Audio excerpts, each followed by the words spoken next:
Hi, everybody. Steve Goldman. I'm the director of the Center for Free Enterprise. And thank you for coming today. This is our first event of the Menard Family Lecture Series. We've got 2 more this semester. We kind of have a theme this semester also. We're looking at the future. And so today's speaker, Marian Tupy, will give us an optimistic outlook to the future based on how well we've done in the past. Then our second speaker, event will be on February 28th down in the auditorium, is going to be Roman Yampolsky, right here. And he's going to talk about the future with AI. And, you know, there's good and bad with AI. So AI can go far beyond ChatGPT, which hopefully you guys are not cheating with. But there's a lot more you can do with ChatGPT, and you should learn how to use it because it will help you in the future in your jobs if you know the good questions to ask, and you can use that to help you along. Those are the ways you should use these technologies. If we think about AI, you might think about how we might react if we were visited by aliens with super intelligence. How would you respond? It's like, are they going to be good? Are they going to be bad? And so we don't know how AI is going to work out. Roman's going to clear us up on this. I probably totally misrepresented it, but nonetheless, you should come and find out because he'll clear it up. And so we have an optimistic talk today, and I'm not sure if Roman's is going to be real optimistic or pessimistic, but our third talk will allow us to drown our sorrows because it's going to be on the future of the bourbon industry. And so that's going to be on April 4th at 4:30 in the auditorium, and we're going to have speakers from Angels Envy, Brown-Forman, and Jim Beam. So that'll be a pretty interesting talk. If you are registering for your classes and you're not an econ major, you need to make sure you register for economics and become a major. It's probably a good area to be in. Also minor in entrepreneurship. I'm going to keep it short here. You received a survey when you came in. Make sure you fill that out, particularly if you're getting extra credit or you're in the reading groups, and take advantage of that. So our speaker today is Marian Tupy. He's the editor of humanprogress.org, a senior fellow at the Center for Global Liberty and Prosperity, and co-author of the Superabundance Index. He specializes in globalization, global well-being, and the politics and economics of Europe and South Africa. He's a co-author of Superabundance, Story of Population Growth. You can see his book up here. And we've got 4 books. If you ask really good questions, you might be one of the lucky winners of one of these books. And several other books, 10 Global Trends, Every Smart Person Should Know, and many others you will find interesting, which our reading group is reading for next week. And so I'm going to just leave it at that. Our format today will be, Marian's going to present and talk a little bit about superabundance and what he found through his research. Then it's going to be followed by Q&A from me. We're going to sit up and chat for a little bit, and then Q&A from the audience. And so I'm going to let Marian take it away. So welcome, Marian. Thanks for coming. Thank you. Thank you.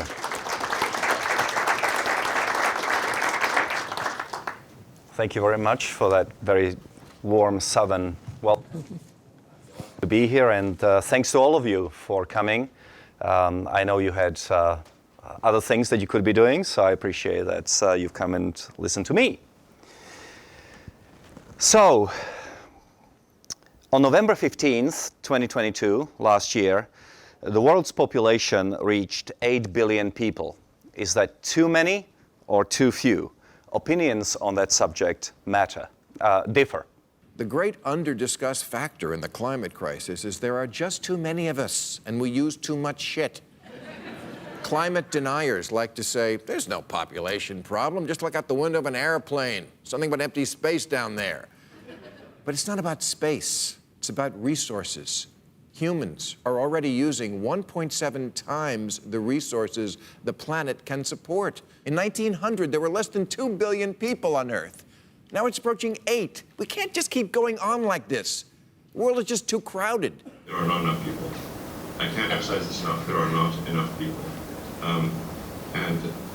I think one of the biggest risks to civilization is the low growth rate and the rapidly declining growth rate. And yet so many people, including smart people, think that there are too many people in the world and think that the population is growing out of control. But it's completely the opposite. There's scientific consensus that the lives of children are going to be very difficult. And it does lead, I think, young people to have a legitimate question. Is it okay to still have children? So the debate over population and resources goes back to the ancient times, but really for modernity, by which I mean the time period of about 300 years ago, it was Thomas Malthus who brought the concern over overpopulation to the public mind in his influential 1798 essay on the principle of population. Malthus was fascinated with geometric and arithmetic growth rates. Geometric growth rate is the one in red, population, whereas arithmetic growth rate is the one in blue. Geometric growth rate goes 1, 2, 4, 16, 32. Arithmetic growth rate goes 1, 2, 3, 4, 5. And he believed that whereas population would grow at the geometric growth rate, the resources enjoyed by the population, by the planet, would only grow at an arithmetic growth rate. And the difference between the two growth rates, he believed, would lead to starvation. And in fact, that's exactly what he said. He says population, when unchecked, increases at a geometric ratio. Subsistence, resources, by contrast, increase at an arithmetic ratio. A slight acquaintance with numbers will show the immensity of the first power in comparison to the second. In 1968, the Stanford University biologist Paul Ehrlich, who is still with us at the ripe age of 90, picked up the baton from Malthus in his best-selling book, which sold 3 million copies. And believe me, for an author who writes and sells books, 3 million copies sounds pretty good. In that book, Paul Ehrlich wrote, "The battle to feed all of humanity is over." In the 1970s, hundreds of millions of people will starve to death in spite of any crash programs embarked upon now. Ehrlich scared and scarred generations of Americans with its ideas when they were turned into feature films, such as the 1973 offering Soylent Green. See the date on the top of the movie poster, 2022. So in 1973, they made a movie about what they thought America would look like in 2022. And in the movie, the world is so overpopulated that every time a human being dies, he or she is converted into biscuits called Soylent Green, which are then fed to the people left behind. Here is a clip from the movie. Fingers crossed, everyone.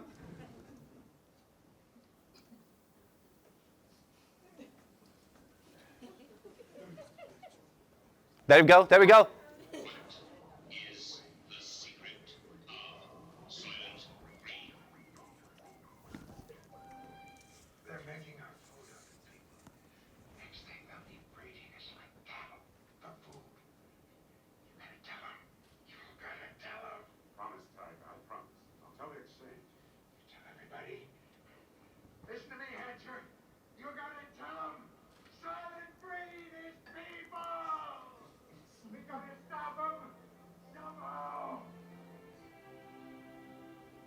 That, by the way, was Charlton Heston, overacting as always.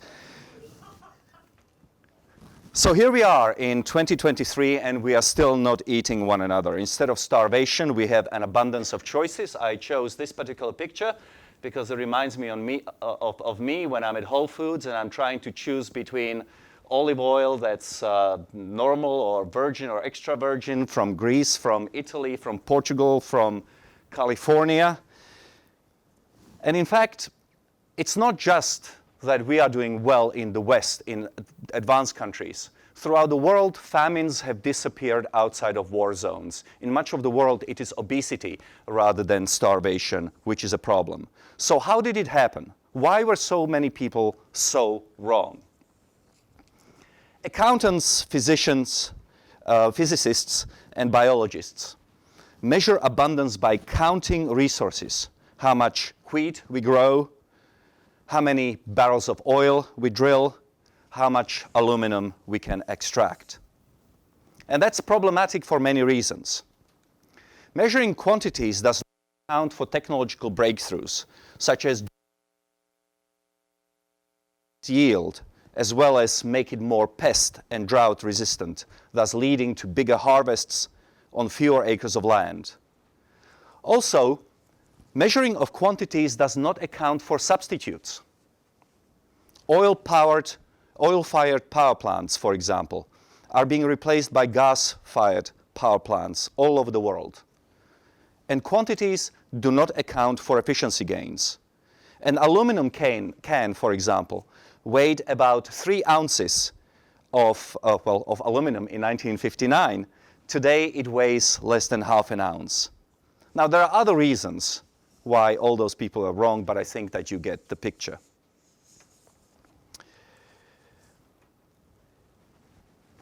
It is therefore much better to measure abundance by looking at prices, as economists do.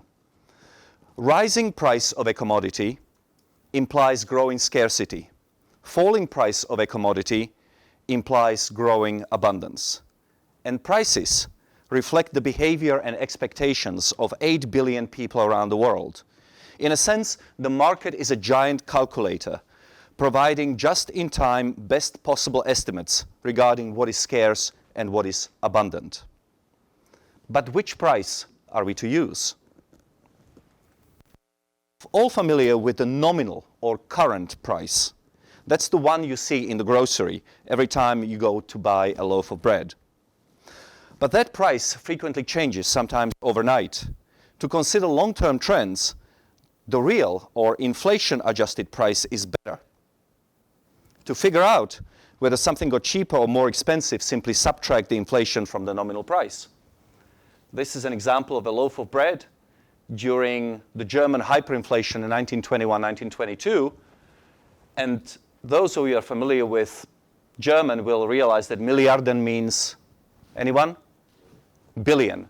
So a loaf of bread cost 1,000 billion Reichsmarks back in 1921. Unfortunately, inflation measures like the Consumer Price Index are contested and distrusted, partly because they are produced by the government, which causes inflation in the first place by printing too much money. And there is another problem with real prices. They do not take into account wages. And that's where time price comes into the picture. How many times have you heard an older person say that prices were much lower in the good old days? That's true, but so were the wages.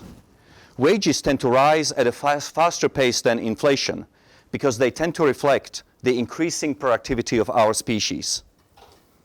Not only do we become more productive during our lifetimes, here is a boy delivering papers, maybe for a few pennies, few dollars, and here is his older self in the back of a vehicle, reading Financial Times, making multi-million-dollar deals. So it's not just that we become much more productive during our lifetimes, but also we are much more productive as a species. Just think of the productivity of a peasant using a sickle and a farmer using a combine harvester. So to calculate standard of living, we must account for increases in wages.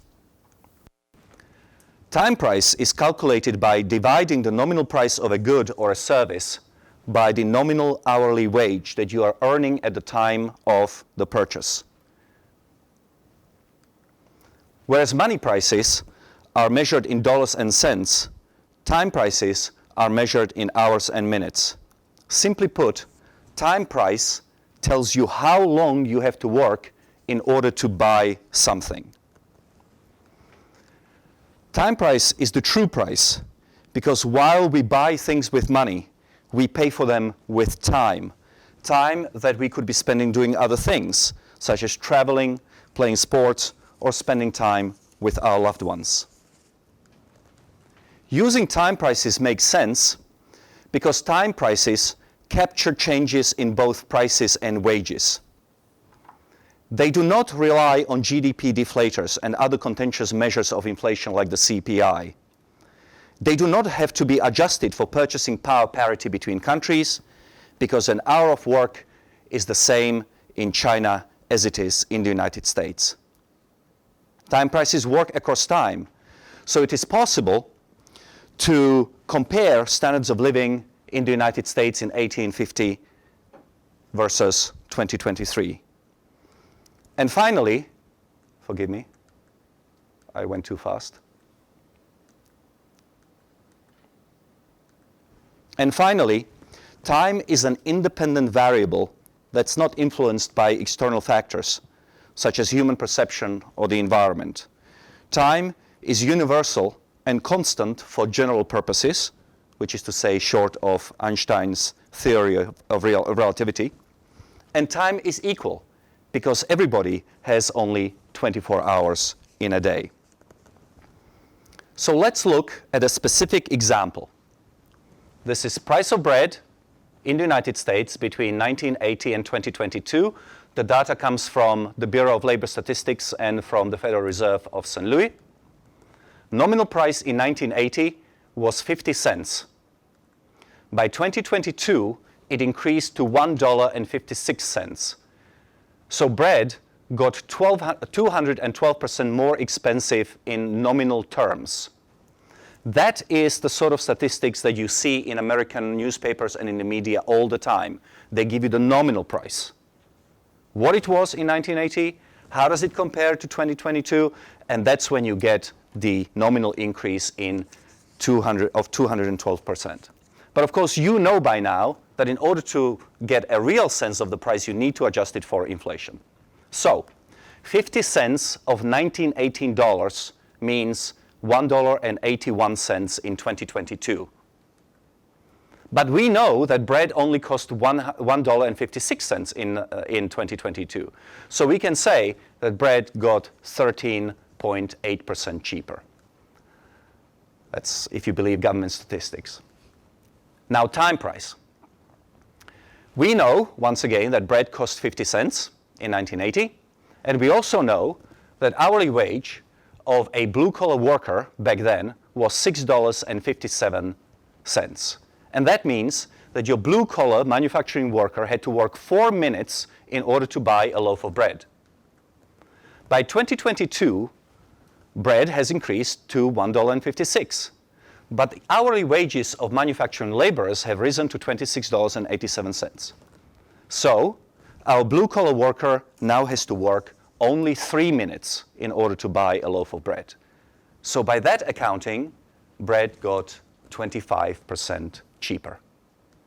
And we don't have to adjust for inflation. So remember that as long as income is increasing at a faster pace than prices, you are becoming better off in terms of time price. It is therefore much better to measure abundance looking at these prices. Here is what happened to time prices of some of the most used commodities and food items in the United States from the perspective of a blue-collar or a manufacturing laborer between 1850 and 2018. Rice dropped by 99% in terms of time price, which means that for the same amount of time that it took you to work in order to buy 1 pound of rice in 1850, you now get 111 pounds of rice. Instead of 1 pound of pork, which decreased by almost 99%, you now get 75 pounds of pork. Instead of 1 pound of cotton, you now get 69 pounds of cotton. I realize people don't eat cotton as a general rule, but you can turn it into sweaters. It's an input which makes the output, the sweater or jersey, less expensive. Wheat, instead of 1 pound, 65 pounds. Corn, 56 pounds. Lamb, instead of 1 pound, now you get 7. Beef dropped by 85%, so now you get 6 pounds instead of 1. And that's just the United States. Let's look at the world between 1980 and 2018. This is the much maligned period of globalization. What I'm giving you now is a world average. In the book, we look at countries independently, but I'm not giving you the world average. Let's say somebody who is making as much money as somebody living in Brazil. Let's say $11,000 per person per year. This is what happened over those 38 years. The price of pork globally fell by 84%. You now get 6.5 for the price of one. Salmon decreased by 81% in time price. You get £5 for one. Cotton, rice, wheat, aluminum, shrimp, corn. Average dropped by 72% in terms of time price. So instead of 1 unit in this basket of commodities, you now get 3.5 units for the same amount of time. I submit to you that at no point in human history have so many people seen their standards of living increase as fast as this. Peter Thiel, who doesn't like my work, says that people's standards of living have not been increasing. What he fails to realize that for thousands of years, standards of living were completely flat. The same amount of food, the same amount of work that your parents ate and worked, your grandparents did, their parents did, your children would, your grandchildren would. Standard of living was completely stagnant. Here, over those 40 years of globalization, we've seen globally that standards of living have improved by 252%. That's how you get from 1 to 3.52. So in superabundance, we looked at 18 different data sets, not 18 different commodities, 18 different data sets, some of which contained up to 50 different commodities. We measured hundreds of commodities, food, finished products, raw materials, even some services. In each case, we found that prices fell. In other words, abundance was not decreasing, it was increasing. Moreover, we found that in each case, resource abundance increased at a faster pace than population increase. That's the relationship we call superabundance. If abundance is increasing, we just call it increasing abundance. But if abundance is increasing at a faster pace than population, we call that superabundance. So remember this chart which so frightened Malthus. In reality, the chart looks something like this. And the gap between the blue line, resources, and the red line, population, that's new knowledge produced by the human mind. Or, as the American economist Thomas Sowell put it,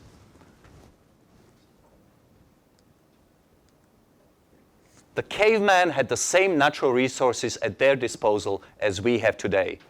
And the difference between their standard of living and our standard of living is the difference in the knowledge they could bring to bear on those resources and the knowledge we use today. In our model, the process of knowledge creation starts with the overall population. Data suggests that only a small fraction of population innovates.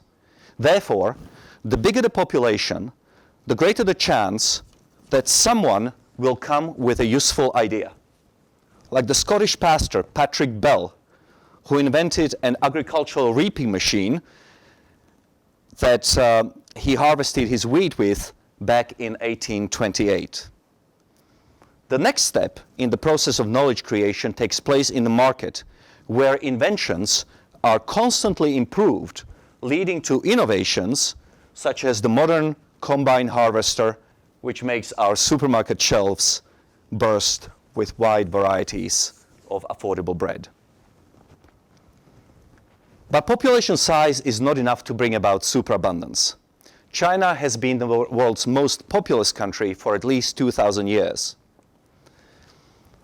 But it was only after the economic liberalization in the late 1970s that this liberalization unleashed the creative potential of the Chinese people, which created the wealth that we have seen in the previous slide. So the question is, can superabundance continue? Our book talks about infinitely bountiful planet, which may seem counterintuitive given that the world really has only a finite number of atoms. We are not creating more atoms. number of atoms we have in the world are finite. And so most people would probably agree with the American environmentalist Kenneth Boulding, who said, anyone who believes in an indefinite growth on a physically finite planet is either mad or an economist.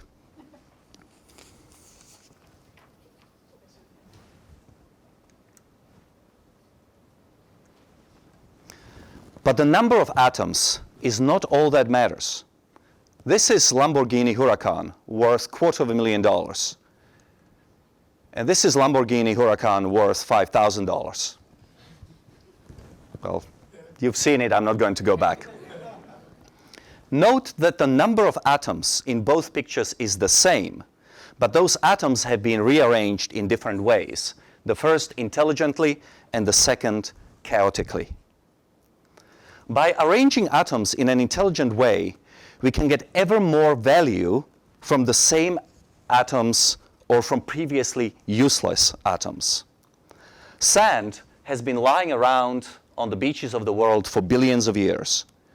Then, some 4,500 years ago, someone realized that by heating sand to 3,000 degrees Fahrenheit, he or she could produce glass beads, which early people, or people in the Bronze Age, used in order to make these beautiful decorations. Sometimes later, people realized that by using sand, they could turn it into glass jars, and much later, into window panes. With every step of the way, the value produced from a grain of sand has increased dramatically. Today, we use sand in order to create microchips, which massively increase our productivity and wealth. So, to get infinite value from a finite number of atoms, all that's required is new knowledge. And new knowledge, according to Paul Romer, the Nobel Prize-winning economist, does not add up, it multiplies. He writes, "We constantly fail to grasp how many ideas remain to be discovered. The difficulty is the same we have with compounding. Possibilities do not add up, they multiply." And he uses a specific example, which you can multiply in a variety, almost infinite variety of ways, when he talks about composite materials. A composite material is when you take one element and you combine it with another element in order to create something new. So let's just follow Romer's logic here for a moment. The periodic table contains about 100 different types of elements. A recipe for a useful 2-element compound requires up to 10,000 different combinations. That's 100 times 99. Here you have those 2 elements, copper and tin. And it took Homo sapiens better part of 300,000 years to figure out that combining copper and tin could lead to a useful composite which gave its name to the Bronze Age some 5,000 years ago. The recipe for a useful 4-element compound requires up to 94 million combinations. And once you get to 10-element compounds, there are more combinations possible than the number of seconds that have expired since the beginning of the universe 14.5 billion years ago. So the future prosperity of our species is not constrained by the physical limitations of the planet, but the amount of knowledge that we can generate. By analogy, you can think about the world as being a closed system in a way that a piano is a closed system. The piano only has 88 keys, but those keys can be played in an infinite variety of ways. Earth's atoms may be finite, but the possible combinations of those atoms are infinite. What matters then is not the physical limits of our planet, but human freedom to experiment and reimagine the use of the resources that we have. Thank you very much. So this is really interesting, this whole concept of superabundance and the time price of looking at making a product makes a lot of sense because you can compare over time. You can even compare between countries, and and I think it's very important. So we're thinking about the future. What's the most optimistic trends that you see for the future, and how does it play into superabundance? Or Believe it or not, I haven't been asked this question before. What are the most optimistic trends? Well, I mean, from a purely selfish standpoint, I look at the advancements in longevity, the fact that a lot of incredibly wealthy people are spending billions of dollars in order to extend our lifetimes, and increase the amount of time that we are healthy. So I'm very much looking forward to that. Massive increases in computing power are allowing us to fold proteins and do all sorts of, or at least potentially do all sorts of medical interventions that would have been unimaginable to people even 20 years ago. So I'm looking forward to that. So that's just from a purely selfish standpoint. From a more global standpoint, I'm looking forward to a time when people around the world will live the standards of living that we have in the United States. If the current rate of economic growth continues around the world, or rather, I should say, if the economic growth rate over the next 80 years until 2100 is the same as it was in the first decade of this millennium, from 2000 to 2010, then the world will be 6 times richer, and that means that poverty as we know it will have disappeared, and even the poorest countries in the world will have a GDP per capita roughly similar to that in the United States today. it's pretty impressive. What do you see as the biggest impediment to progress? Biggest impediment? Well, the obvious ones are existential risks, because if we don't take care of those, then progress will stop, and so will humanity. The most important one of which still remains, in my view, a nuclear war, which could be started by accident, or alternatively simply because 2 countries decide to go to war. Maybe it's a conventional conflict that somehow turns into a nuclear exchange, because it's difficult to keep conflicts subdued. As we were reminded by, believe it or not, COVID was an incredibly mild virus from the perspective of what could happen. Part of the reason why I'm in favor of being rich as a society, and why I want us to be much richer, is because we have no idea what sort of horrible pathogens are coming down the pipeline. This has nothing to do with humanity. There are 2 types of evolutions going on at the same time. There is the evolution of the human species, but there's also the evolution at the microbial level. At the microbial level, these pathogens are working 24/7 to try to overcome the defenses that we put in their way. And so we have to be constantly on the lookout that there is that hyper fast evolution going on amongst microbes, and that they could come up with a disease that is much, much more serious than what we dealt with in COVID, something like the Black Plague, which killed between 1/3 and 1/2 of the Europeans in 1340s. So that's another one. I like science fiction movies, and so I'm concerned about asteroids. I would much rather have super powerful lasers that can knock them out of the sky. It's frightening sometimes how little time we have before we realize something is going to fly by them. So those are the sorts of things from an existential standpoint. And from a more sort of micro standpoint, obviously, overregulation can destroy any innovative society. This has happened before. China was, of course, an incredibly innovative society in the 12th century under the Song dynasty, and then they got a crazy government which decided they were going to go isolationist and not interact culturally or trade-wise or intellectually with the rest of the world, and China then lost its edge. It was the world's most innovative region in 1200s, and then it really stagnated for the next 800 years. So in every society, bureaucracy tends to grow and suffocate innovation, and so I'm worried about that from a sort of more micro level. I think that's something that would be concerning. So I actually had a question on how concerned should we be about the growth of government restrictions on freedoms? Well, that's one of them. The other one would be free speech. Now, I realize that free speech, the words have become a bit of a trigger issue in the United States nowadays, but free speech is not just important on a micro level, which is to say, me being able to share an idea with you so that we can create a new drug or a new economics course. It's very important on a macro level.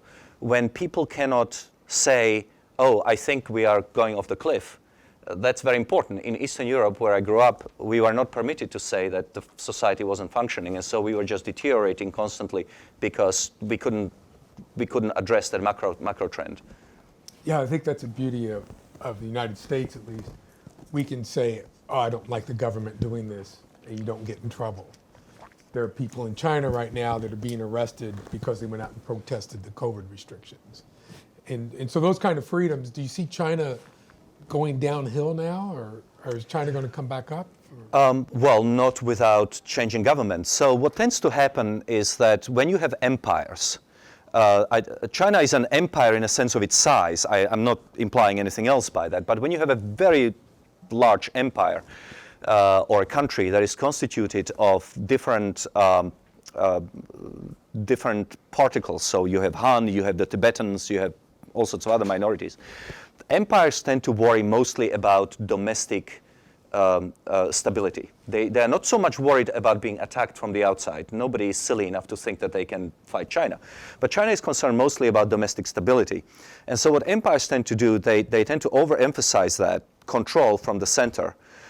And you really have to make a choice between having a dynamic economy where you have people talking and disagreeing and swapping information and creating new centers of power and influence and innovation, and the central control. And what Xi did after 2012 was basically he looked at the situation, and as you would predict, in fact historians did predict, he had to choose between totalitarian control of the Communist Party over 1.4 billion people and economic growth, and he chose for the control over economic growth. So I'm afraid that unless China changes, then it will be on the downward slope. It has less freedom, it has a shrinking and aging population, so yes, we may have seen the peak China.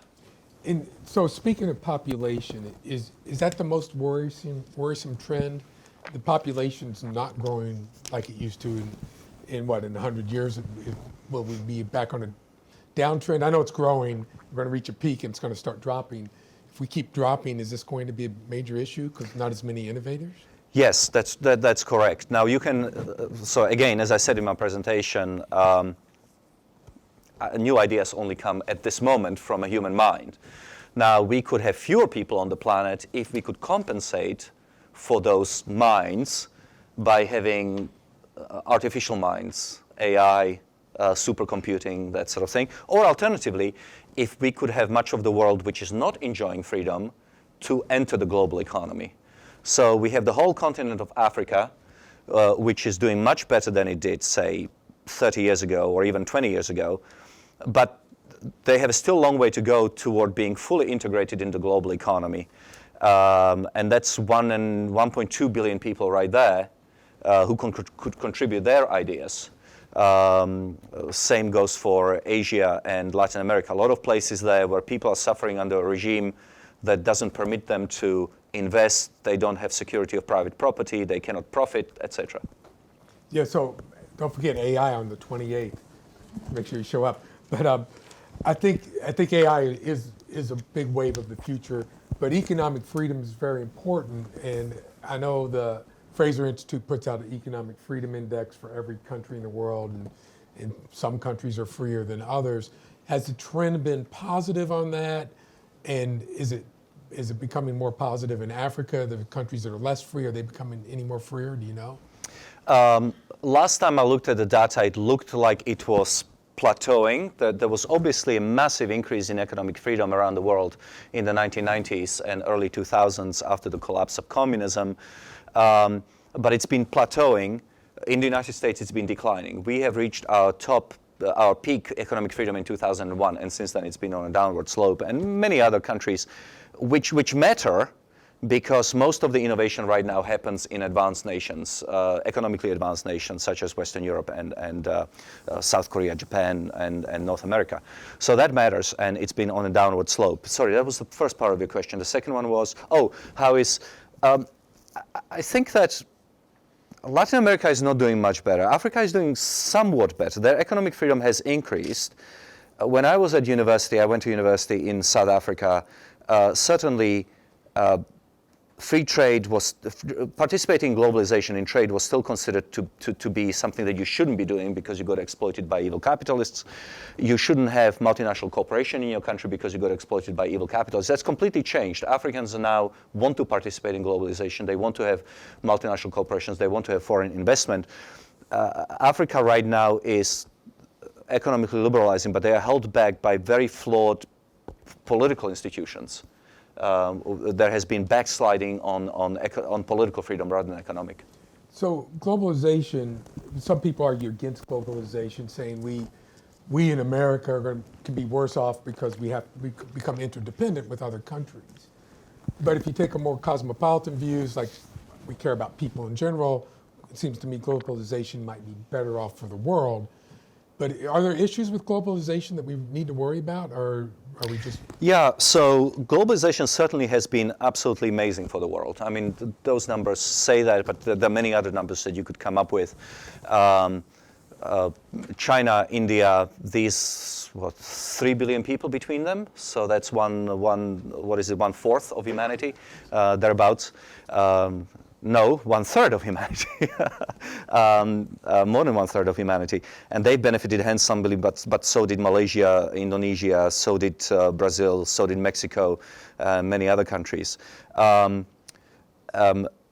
interdependence is a double-edged sword. On the one hand, a lot of things you don't want to cross borders, like bugs do. On the other hand, when you get in trouble, you want to have the ability to buy things that you cannot produce domestically somewhere else. Forget about the fact that nowadays in America you can buy strawberries and all year round and grapes in winter that are imported from Chile. But think about something much more important, something like baby formula. Few months ago, for some reason, America could no longer produce baby formula. So what happened? We imported it from Switzerland and Sweden, Denmark, and all those other places. So that's where globalization shows you the advantages of trade in a very sort of visceral way. But as economists, you know that there are other benefits to globalization, such as being able to import something at a lower price than you would be able to pay for it yourself. And of course, the money you save by being able to buy something for $10 rather than $20, you can invest in your domestic economy in order to build something else or to buy something else. So there are huge advantages to globalization. I think that there is a danger, though, in confusing globalization and globalism. Globalism, in the sense of Davos or multi-governmental organizations which want to impose some form of a global government, I wouldn't like that. Not because I believe in conspiracy theories, but because I believe that interjurisdictional competition is absolutely vital for freedom to survive. One of my favorite theories about why Industrial Revolution takes off in Western Europe rather than anywhere else is because you've got these tiny little countries constantly competing against one another and being afraid that they're going to be swallowed up by their more powerful neighbors. So what do? They create environments that are conducive to innovation. They bring in minorities or immigrants from other countries, the Jews, the Huguenots, the free thinkers from England. Locke ends up living in Switzerland. And so what the Europeans realized is that by attracting the best people into their own countries, they could create a lot of innovation. And if you have a global government which has the same regulatory environment and the same taxes, etc., it could decrease the competition between countries, and I think that would be very bad for growth. Because as we said before, bureaucracies and centralization of power tends to decrease innovation and ultimately stifle growth. Have we seen this in the United States with different states giving their tax rates and their constraints on economic freedom, that we have some states that are growing more quickly than others? Well, you'd be better positioned to do that because you're actually a Native American. I'm just an immigrant here. But I believe there is one statistic that speaks volumes. The same statistic that we had in Eastern Europe. Where were people going? They were not leaving from West Germany into East Germany. They were moving from East Germany to West Germany. They are moving from North Korea to South Korea. And they are moving from California to Florida. Yeah, okay. Not that I would ever compare the two. So a lot of the low tax states or no tax states have actually attracted a lot more people. And people do studies where they look at U-Haul rentals and they go one direction, but they don't go back the other direction as an indicator of where people. Yeah, and low taxes tend to go hand in hand with a more relatively easy or easier regulatory burden. Yeah. States whose legislators believe that taxes are bad also tend to believe that regulations are bad. Okay, so I think we'll open this up for questions, but before we do, we will have pizza when this is over, and it will be in the room past the elevators on your left. So go there and get some pizza. But Donna will go around with the microphone, so if you have your question, raise your hand and she'll bring the microphone to you.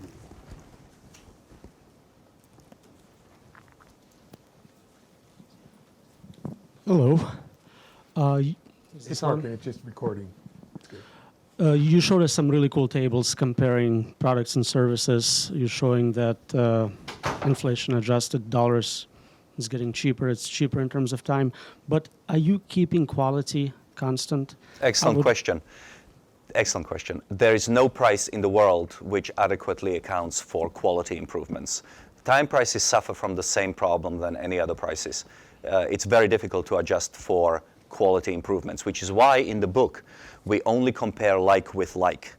Bag of oranges in 1850 with a bag of oranges in 2022, a pound of beef, a loaf of bread, provided it's the same thing. But we don't compare, say, iPhone from 10 years ago to iPhone today.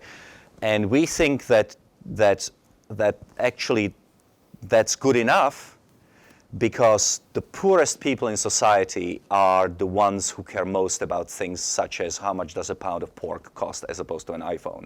So our estimations of how much standards of living have improved is extremely conservative because it only looks at those commodities that are mostly used by people at the bottom of the income ladder. In the United States, we only look at our standards of living from the perspective of two types of workers.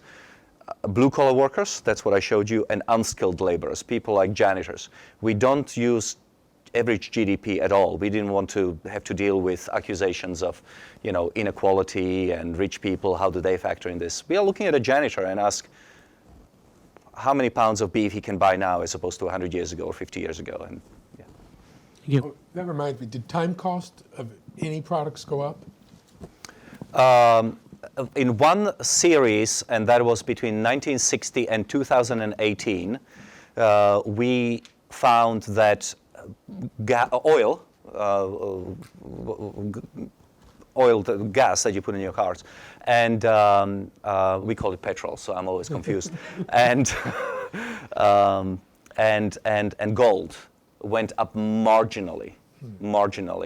For that specific period of time. But over the long stretch, going back to 1850, everything is cheaper, often by 99%. Now, here's the important thing to remember.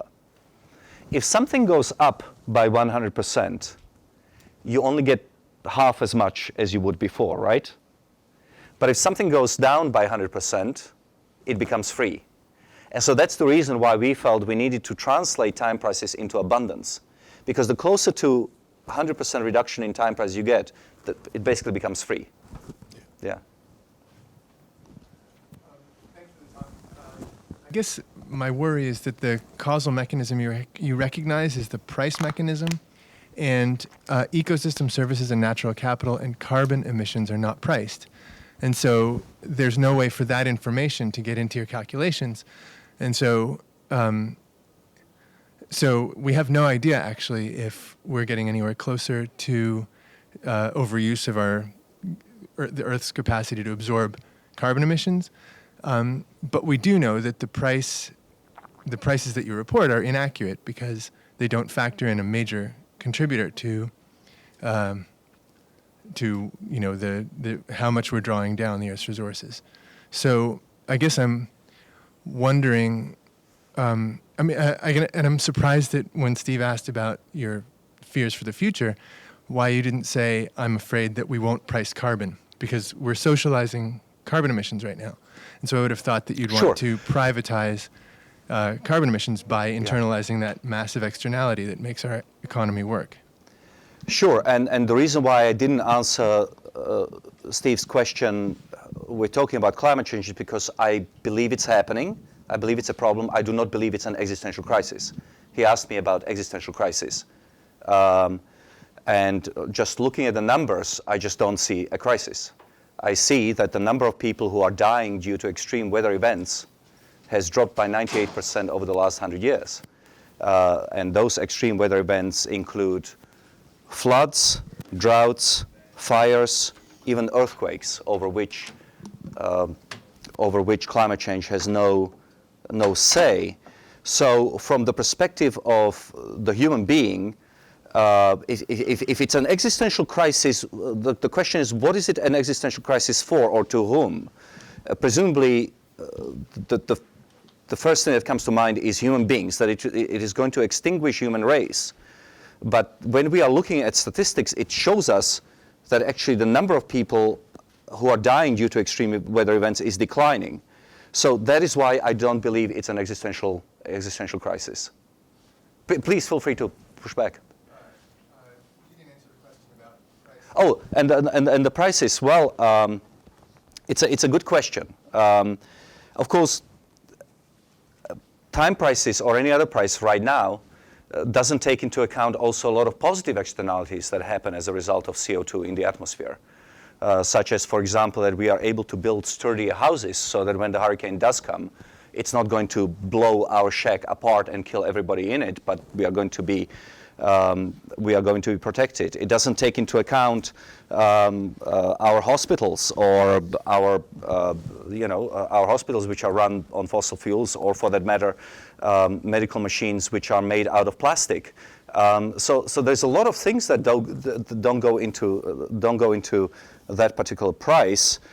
And if there ever was a price, I would hope that it would reflect both the negative externalities, which I acknowledge exist, absolutely, but also positive externalities of CO2 into the atmosphere.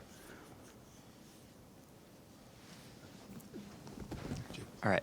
I had a question where we see this anytime we have a rise in education that is giving these intellectual innovations, there's oftentimes a decrease in the birth rate. That's like a trend that's been slowly developing. So how do you view that as an answer or a problem going toward superabundance? Yes. Birth rates are decreasing for a variety of reasons, some of them good and some of them bad, I would say.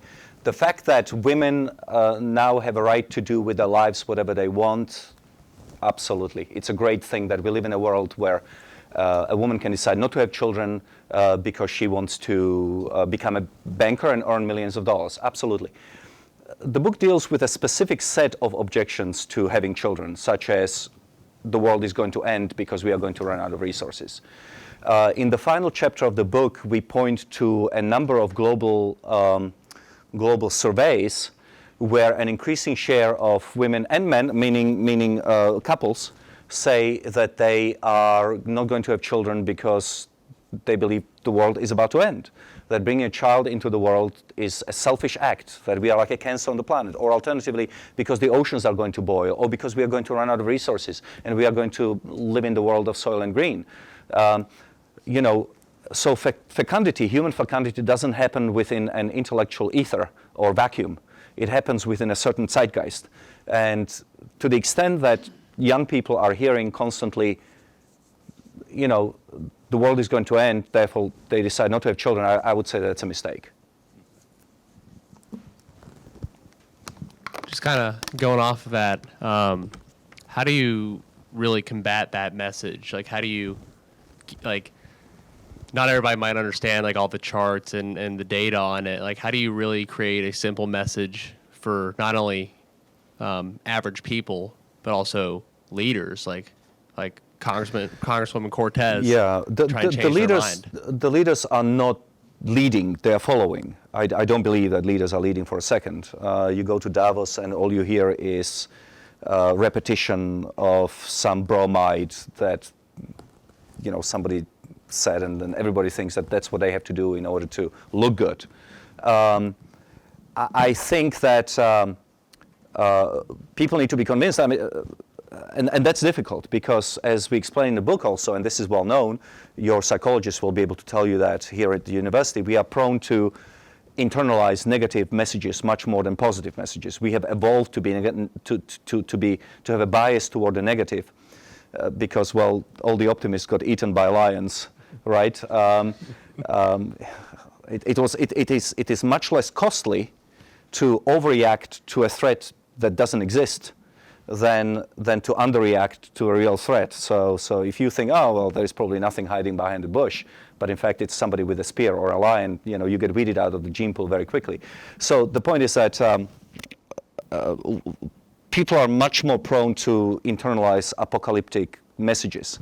But if I were you, talking to a younger sibling or a cousin, I would probably say population of the world at the time of Thomas Jefferson's presidency in 1800 was 1 billion people. Today there's 8 billion people.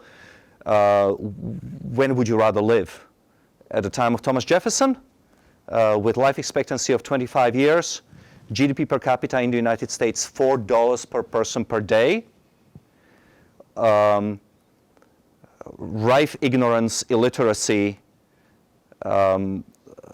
huge distances that you could never hope to cover. You could never see another continent. Well, maybe you could, but if you're very wealthy. Or would you rather live now? So I would probably ask them that question and see how they respond.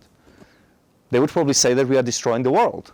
But that's when that opens up a new can of worms, a Pandora's box. What are you going to talk about? I mean, you could talk about the fact that because we are so much richer, there has never been in the world as many areas, both on land and on sea, that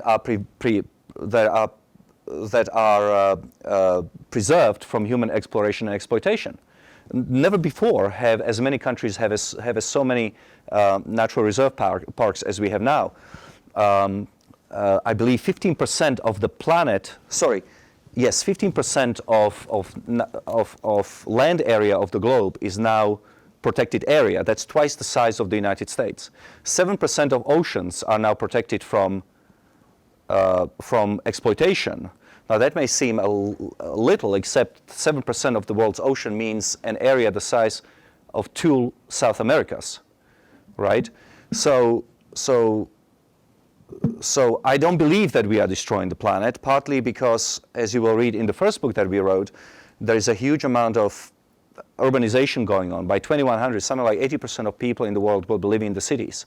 So we can leave the land and let the biosphere reconstitute itself, let the animals and flora reconstitute itself. And I think that through urbanization, we'll be able to live on a planet that both houses 8 billion people, but also protects, or rather allows animals and plants to flourish as well.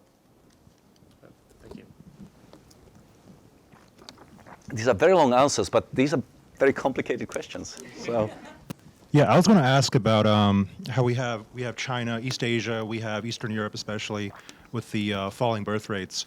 And those countries have tried to bring their birth rates back up, but they're failing. And we, in the West, we have immigration, but even that's not really doing the job. So how do we raise the birth rates? Like, what's the solution? Well, if there is one thing that I love more than economic growth, it's freedom. So I would not dream of forcing women to have children they don't want to have.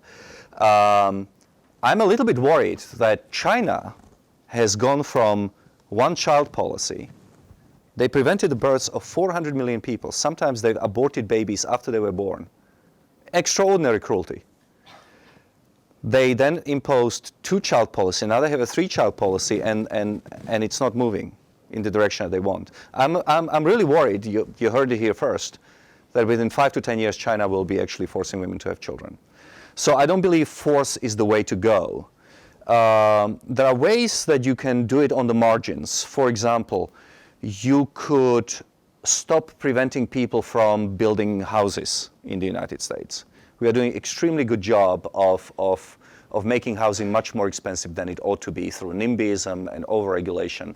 And young people are very sensitive to housing cost. They want to have bigger houses so they can have more children. And if you're going to tell them you're going to spend the rest of your life in a 700 square foot apartment, then they're not going to have children. But if you can tell them that you can have a 3,000 foot house for a reasonable amount of money, then they will actually have more children. It will factor in. The other thing, deregulation of childcare.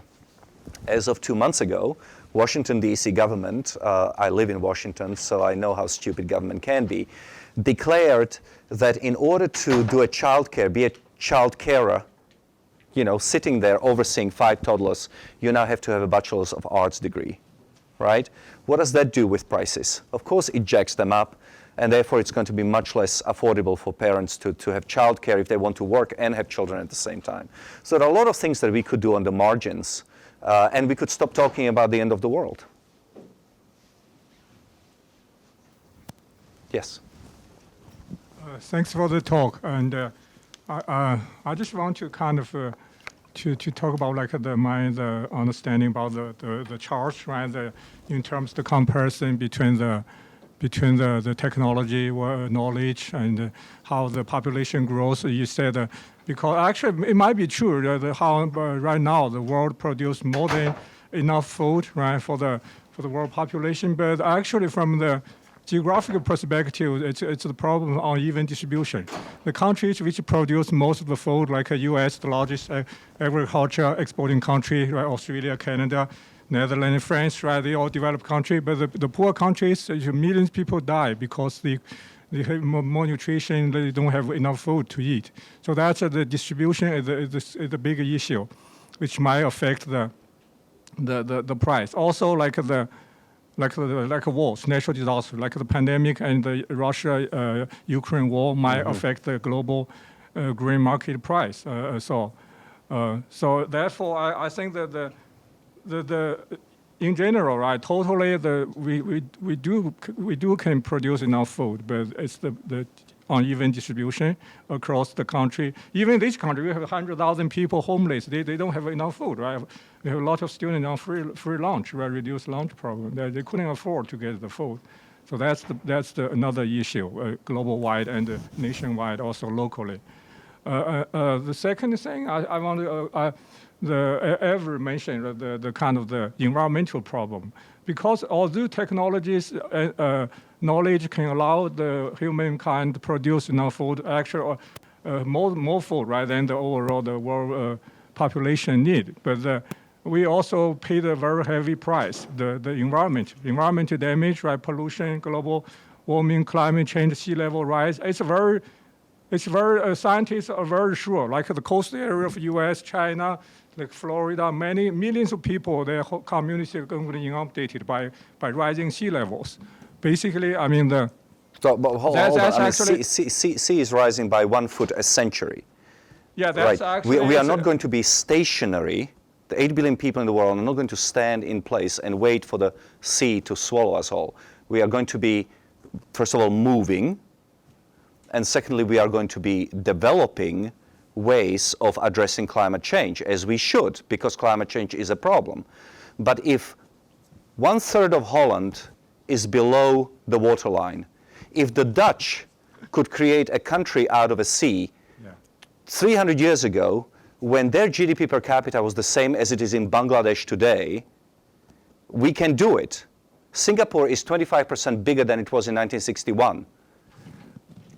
Land reclamation.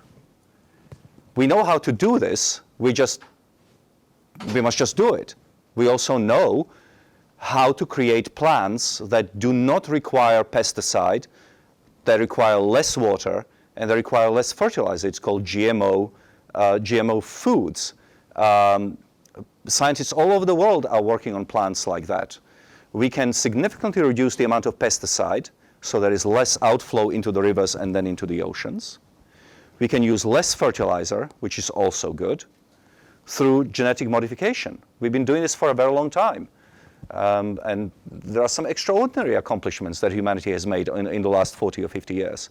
We are able to produce much more wheat on the same acreage of land than before. Yeah, I agree with you. The kind of the biggest negative consequence of industrialization, modernization, urbanization is like the carbon dioxide emission, which result in the global warming, climate change, right? My concern is different. My concern is that the same people who are telling us the world is going to hell are also telling us that we cannot use human ingenuity in order to address the environmental problems that exist. We know how to create electricity without CO2 into the atmosphere. It's called nuclear. Can we have it? No. We know how to create crops without pesticide, or with much less pesticide and much less fertilizer. It's called GMO. But we are told, no, we can't have that either. So, you know, I'm wondering if people like that are arguing in good faith. Again, human ingenuity can come to our rescue provided we allow it to flourish. Aquaculture. 50% of fish eaten in the world today is not caught in the wild. It is grown on fish farms. That is another solution. Are the environmentalists happy about the fact that we are growing fish on fish farms? No, they would like to abolish that too. Okay, I think it's time to wrap things up. I want to thank everybody for coming and thank Marian for coming. I've got a little gift for you here. Thank you very much.